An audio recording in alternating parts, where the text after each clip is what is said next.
مرحبا بكم متابعينا الكرام ببرنامج مصطلح الأسبوع. مصطلحنا لهذا الأسبوع هو مصطلح الإيكولوجيا. الإيكولوجيا في أبسط معانيها هي دراسة العلاقة ما بين الطبيعة والبيئة والإنسان، وقد تم استخدام مفهوم علم البيئة لأول مرة في القرن ال19، وتم للتعبير عنه على أنه علم المنزل والبيئة. ولأن الطبيعة تشمل البشر، فإن علم البيئة كعلم يشمل أيضا دور المجتمع في الطبيعة، فالمجتمع ظاهرة بيئية بطبيعته ويعتمد في تكوينه على البيئة. قائد عبد الله أوجلان يوضح مصطلح الإيكولوجيا في مرافعته سوسيولوجيا الحرية في إطار القضية الإيكولوجية في المجتمع قائلا: إن الإيكولوجيا موضوع اجتماعي إشكالي وغني بالمعنى، فرغم تضمن هذا المصطلح معنى يدل على علم البيئة، إلا أنه أساساً علم تحليل العلاقة المتينة بين التطور الاجتماعي وبيئته. وقد بات حديث الساعة بالأغلب عندما بدأت قضايا البيئة تدق نواقيس الخطر، فصير حقل البحث مستقلاً بذاته رغم ما يتخلل ذلك من معاني مريبة. فالقضية الإيكولوجية وعلى غرار الصنعوية لم يبتكرها المجتمع، بل هي آخر احتكارات المدنية، وقد دخلت أجندة التاريخ والعالم والمجتمع كأشمل قضية من حيث النطاق. ربما لم تتميز أي قضية بالأهمية والشأن اللذين يخولانها لبسط الوجه الباطني الحقيقي لأنظمة رأس المال على أجندة البشرية جمعاء، مثل ما هي حال القضايا البيئية. فإحصائية نظام مدنية رأس المال والربح بوصفهما مجموعة كافة الاحتكارات العسكرية والاقتصادية والتجارية والدينية البارزة على مر التاريخ لم تقتصر فقط على تفكيك المجتمع من جميع نواحيه: التردي الأخلاقي، اللاسياسة، البطالة، التضخم المالي والدعارة وغيرها، بل وبلغت حد تهديد البيئة وكل ما فيها من كائنات حية. بالتالي بماذا يمكننا برهنة مناهضة النزعة الاحتكارية للمجتمع بشكل ملفت أكثر مما هي عليه هذه الحقائق؟ المجتمع البشري أيضا كيان حي في نهاية المطاف، مهما تم تعريفه بالطبيعة المتحلية بأعلى مستويات الذكاء والمرونة نسبة إلى جميع الكائنات الحية الأخرى. إنه ثمرة الأجواء المناخية المنسقة بانتظام بالغ الحساسية، وثمرة التطور الطبيعي للقطاع النباتي والحيواني. أما المنظومات التي يتعلق عليها وجود هواء ومناخ وعالم النبات والحيوان فتسري على المجتمع البشري أيضا، كونه إجمالي مجموعها. هذه المنظومات حساسة للغاية ومترابطة ببعضها البعض بمتانة، وكأنها تؤلف سلسلة، فكيفما تفقد السلسلة وظيفتها بمجرد انقطاع حلقة منها، فكذلك لا مفر من تأثير سياق التطور الطبيعي برمته إذا ما انقطعت حلقة مهمة من سلسلة تطوره. والإيكولوجيا هي علم هذه التطورات، فهي مهمة للغاية، لكن إذا اختل أي من المنظومات الداخلية للمجتمع لأي سبب كان، فيمكن إعادة ترتيبها بيد الإنسان، ذلك أن الواقع الاجتماعي مشيدا بيد الإنسان في نهاية المطاف، لكن البيئة ليست كذلك. من هنا فإذ ما حصلت انقطاعات جدية من الحلقات البيئية بسبب مهارة بعض المجموعات التي تنبع من المجتمع، أو بالأحرى تخرج على المجتمع لتنظيم أمورها فوقه برأس المال والربح، فقد يترك تسلسل الكوارث الطبيعية وكل البيئة والمجتمع وجها لوجه أمام يوم القيامة.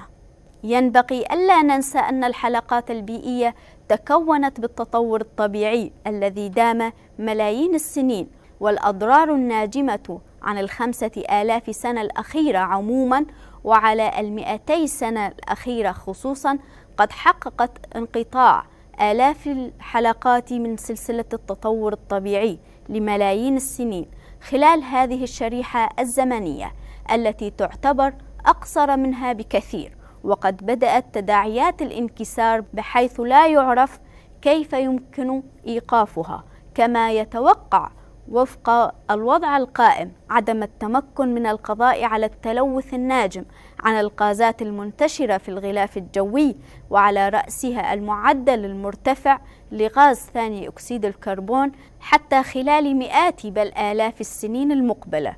وربما لم تظهر بعد تداعيات حالات الدمار الحاصل في عالم النبات والحيوان بكل معنى الكلمة، ولكن يتضح جليا أن كلا العالمين يرسلان إشارات الإنذار بقدر الغلاف الجوي على الأقل، ذلك أن تلوث البحار والأنهار والتصحر السائد قد بلغ حدودا كارثية منذ الآن. كل المؤشرات تدل بموجب السياق القائم على أن يوم القيامة سيفرض على المجتمع بيد المجموعات المتنظمة كجزء من الشبكات والأجهزة، وليس كنتيجة اختلال التوازن الطبيعي. وبكل تأكيد سيكون للطبيعة ردودها على هذا السياق، لأنها هي أيضا حيوية وذكية، ولأن قدرة تحملها محدودة، لكنها ستكشف عن مقاومتها في الزمان والمكان المناسبين، بحيث لن تكترث بدموع البشر حينما يحين الزمان والمكان، فجميعهم سيكونون مسؤولين عن خيانتهم لمهاراتهم وللقيم الموهوبة لهم، أو لم ينظروا هكذا سلفا إلى يوم القيامة. لا نهدف هنا إلى إضافة سيناريو جديد إلى سيناريوهات الفواجع الموجودة، بل ينبغي على كل فرد منا أن يكون مسؤولا في المجتمع ويسعى لقول وعمل لازم وفق مهاراته، وأن يتحلى بمسؤولية لازمة اتجاه قضايا البيئة انطلاقا من مفهوم الواجبات الأخلاقية والسياسية التي هي علة وجودنا. وفي تاريخ البشرية يتم سرد الكثير من الأمثلة عن عاقبة النمارد والفراعنة المنزوين في قلاعهم وأهراماتهم، والذين كانوا أعظم أمثلة للاحتكارات رأس المال اللاهث دوما وراء الربح في العصور القديمة، لكن هم شبيهون بالاحتكارات المنزوية في ساحات المدن في الوقت الراهن، ورغم الفوارق بينهم من حيث الشكل وليس من حيث المضمون، فإذا أحصينا الفراعنة والنمارد فإن إجمالي تعدادهم لا يتعدى بضع مئات، بينما يبدو أن عدد الفراعنة والنمارد المعاصرين يناهز مئات الآلاف الآن.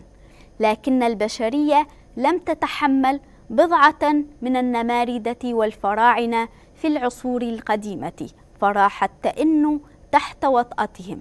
فإلى متى ستعاني البشرية من ثقل مئات الآلاف منهم، وهم الذين يعرضون كل البيئة والمجتمع للتفسخ والتشرذم؟ وكيف لها تهدئة روعها ووقف آلامها ومخاضاتها النابعة من كل هذا القدر من الحروب والبطالة والمجاعة والبؤس الذي تسببوا به؟ لقد أردنا التطرق إلى هذه الحقائق على هدى التطور الطبيعي عندما قلنا بأن المجتمع التاريخي كل متكامل، فهل هي حقائق قليلة التأثير أو بلا أهمية؟ لقد كان علم الحداثة الرأسمالية كثير الثقة بنفسه اعتمادا على بنيته الوضعية، واعتقد اكتشافاته الظواهرية الكبرى كل شيء، واعتبر الحقيقة المطلقة مجرد معلومات سطحية بشأن الظواهر. كان واثقا من الولوج في مرحلة التقدم اللامتناهية، ولكن كيف ينبغي تفسير عدم توقعه سلفا للكوارث البيئية الكامنة نصب عينيه؟ وهذا يفسر عجزه عن إيجاد أو تطبيق الحلول الجذرية حيال كافة الكوارث الاجتماعية السائدة في القرون الأربعة الأخيرة، وعلى رأسها الحروب التي تضاهي إجمالي الكوارث التي شهدها التاريخ. فالعلم المنتظم والمعلن على أنه بيئته وأهدافه ونمطه يهدف إلى شرعنة النظام قد أثبت عجزه عن التأثير حتى ولو بقدر الأديان، ولكن من الضروري استيعاب استحالية وجود علم ليس إيديولوجيا.